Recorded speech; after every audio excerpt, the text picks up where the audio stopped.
Olá, hoje nós vamos falar sobre Memorial de Aires, o último romance de Machado de Assis, publicado no ano de 1908, o mesmo ano em que o autor falece. Assim como o livro Memórias Póstumas de Brás Cubas, Memorial de Aires não segue aquele padrão, aquele modelo dos romances tradicionais da época. Ele é bastante fragmentado. Abro parênteses para comentar que a minha edição da Abril Coleções é muito linda e a minha pobre edição da editora Scala que está passando vergonha diante dela. Prosseguindo, a própria ideia de memorial, na verdade, transmite essa sensação de fragmentação, aquela atmosfera de diário que é mais íntima, perfeita para os fofoqueiros, e o livro se estrutura justamente assim, com o adendo de que o conselheiro Aires, esse Aires aqui do título, ele não escreve todos os dias, às vezes há um período longo em que ele não escreve, às vezes um período curto, e é engraçado que ele sempre justifica essas faltas, essas ausências dele, às vezes dizendo que está com preguiça, às vezes dizendo que está cansado, às vezes dizendo que teve compromisso, mas ele sempre explica ao leitor o que é que aconteceu. E esse tipo de narrativa contada ali em forma de diário, em forma de memorial, é uma narrativa que nos aproxima muito da história. Lembrando que o conselheiro Aires daqui é o mesmo que aparece no livro Isaú e Jacó, também de Machado de Assis. Ele é o que nós chamamos de narrador-personagem, ele vivencia várias situações ali, vai nos relatando elas na maneira dele, tendo em vista aquilo que ele acha relevante, aquilo que não acha. Às vezes, inclusive, ele faz alguns comentários do tipo, isso não é tão importante, mas decidi contar ao amigo leitor. E percebam que eu falei narrador-personagem e não narrador-protagonista, porque aqui essa ideia de protagonista, ela me parece muito relativa. É difícil dizer quem é o protagonista do livro Memorial de Aires. Será que é o Aires? Às vezes me parece que sim, às vezes me parece que não. E eu acho que Machado de Assis gosta muito dessa relatividade. Isso nos lembra outro debate, será que ela traiu ou não? Mas por que eu estou dizendo isso? Porque Aires, apesar de estar ali vivenciando muitas coisas, participando de muitas conversas, ele é muito ouvinte, ele é muito observador, ele não tem grandes ações, ele não aparece nessa narrativa de forma forte, de forma pungente. A história que ele nos conta, apesar de ele ter breves participações nela, não é exatamente a história dele. Muito se especula que Memorial de Aires seja uma espécie de livro autobiográfico. Por quê? Porque há vários fragmentos nele que nos remetem à história do próprio Machado de Assis. O conselheiro Aires é um diplomata aposentado. Ele tem um pouco mais de 60 anos, é viúvo. E a história começa no ano de 1888, quando completava um ano que ele havia retornado ao Brasil. Como ele era diplomata, ele viajava bastante, trabalhava fora, mas agora ele estava aposentado e morando no Rio de Janeiro. Inclusive, há uma rua bastante icônica que aparece aqui no livro, a Rua do Ouvidor. Mas digo isso porque às vezes parece que o Machado de Assis projetou ele mesmo nesse personagem do conselheiro Aires, viúvo, solitário, melancólico, entre esse presente repleto de saudade. O passado se faz presente o tempo todo nesse livro, toda a atmosfera dele é extremamente melancólica e parece que já sofre-se também pelo futuro, que vai se construindo como uma extensão desse presente repleto de saudade e sem perspectivas de mudança nesse sentimento. O conselheiro Aires tem uma irmã chamada Rita, que vai aparecer nesse livro como sendo a sua única família. A Rita também é viúva, também é bastante solitária, eles não moram juntos, cada um tem a sua casa, mas eles estão frequentemente se visitando. E alguns personagens dessa história são nos apresentados a partir da conversa entre esses dois irmãos. Como, por exemplo, a Fidélia, também conhecida como Viúva Noronha. Ela havia perdido o marido dela havia pouco tempo, ela era extremamente jovem, eles ficaram pouco tempo casados, o que foi realmente muito triste, dado o grande amor que eles nutriam um pelo outro. Inclusive, o conselheiro Aires compara a história dela e dele, desse falecido esposo, com a história de Romeu e Julieta. Isso porque, além do grande amor que eles tinham, as famílias deles eram rivais. E nós sabemos que rivalidade política pode ser algo bem forte. Embora eles tenham tentado de tudo e tenham conseguido de fato se casar, as famílias deles nunca aceitaram aquilo. E agora, sem marido, a Fidélia também, que já não tinha mãe, parente parente mais próximo dela era o seu pai, mas ele ainda não havia a perdoado, então toda a história dela era repleta de tristeza.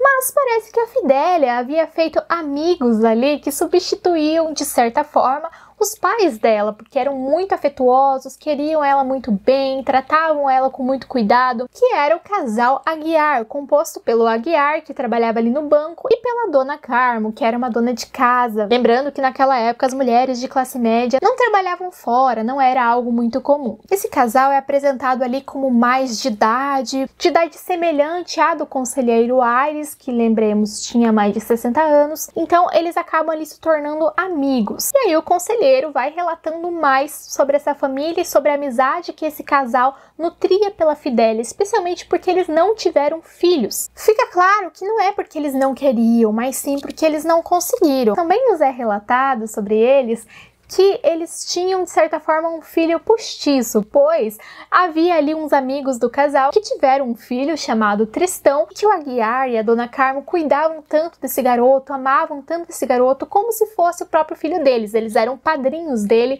mas nutriam esse sentimento ali por ele muito forte. O fato é que os pais do Tristão decidem ir morar na Europa, em Portugal, e levam, é claro, seu filho consigo. E aí, Dona Carmo e Aguiar, é claro, sentem-se extremamente tristes com isso, como se eles tivessem perdido o próprio filho. Mas agora viu na Fidélia, de certa forma, essa figura de uma filha também, e esse sentimento de saudade ia se apagando. Não 100%, mas ia amenizando, digamos assim. É interessante que o conselheiro Aires estava ali no meio de tantas pequenas histórias tristes, histórias de saudade, histórias de vazio. Ele mesmo, apesar de tentar não demonstrar ao leitor ser uma pessoa extremamente triste, o tempo todo faz comentários melancólicos. Desde o início aqui, quando ele retorna ao Brasil, ele faz o seguinte comentário: "Cuidei que não acabaria de me habituar novamente a esta outra vida de cá, pois acabei. Certamente ainda me lembram coisas e pessoas de longe, diversões, paisagens, costumes, mas não morro de saudades por nada. Aqui estou, aqui vivo, aqui morrerei." Então é essa confusão entre o lá e o cá, essa saudade que não se cura, porque quando se está cá, deseja-se estar lá, quando se está lá, deseja-se estar cá. O conselheiro Aires, ele é uma figura extremamente machadiana, às vezes irônico, às vezes satírico, sempre com uma inteligência, uma retórica muito sagaz. Até mesmo os personagens mais jovens da história tendem a gostar muito dele, mesmo ele sendo ali de uma idade tão diferente. Ele é até mesmo um pouco casmurro, eu diria. Há uma frase dele aqui que eu acho incrível: "Já acho mais quem me aborreça do que quem me agrade, e creio que esta proporção não é obra dos outros, é só minha exclusivamente. Velhice esfalfa." Ele também é extremamente culto, e isso era muito comum em vermos ali em romances da época de Machado de Assis, porque quando você cita outros autores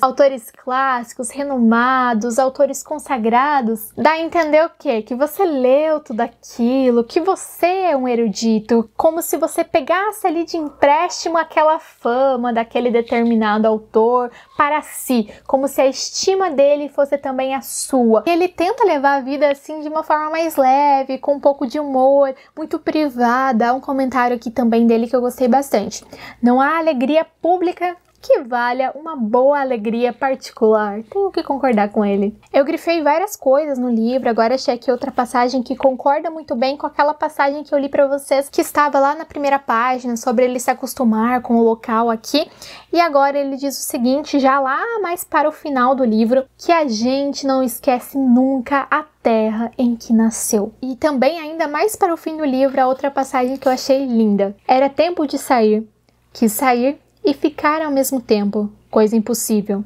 Vivi assim alguns instantes de impulsos contrários." Eu acho que essa é uma daquelas frases que a gente fica refletindo por horas e passa-se um tempo e você encontra ela novamente, você tem todo aquele momento de reflexão. de novo. Além dos autores clássicos que ele cita aqui, que eu já mencionei, Goethe, Shelley, ele também traz algumas frases de latim. Essa é uma característica muito forte. Claro, na época o latim tinha mais prestígio que hoje. O fato é que o Tristão agora, depois de tanto tempo, pois ele foi embora quando ele era criança, passou toda a sua adolescência e parte da sua fase adulta em Portugal, ele então manda uma carta. E nessa carta ele diz que ele irá retornar ao Brasil. Pois é, depois de tanto tempo ele decide visitar a sua terra e também os seus padrinhos. E praticamente toda a história, de um pouquinho depois do começo até o fim, se centrará nessa volta de Tristão. Então nós percebemos que essa história, ela não é do Aires. Ela é uma história, talvez, principalmente do casal Aguiar, que não teve filhos, que tomou Tristão como seu filho, entre aspas, porque ele foi embora, foi tirado deles.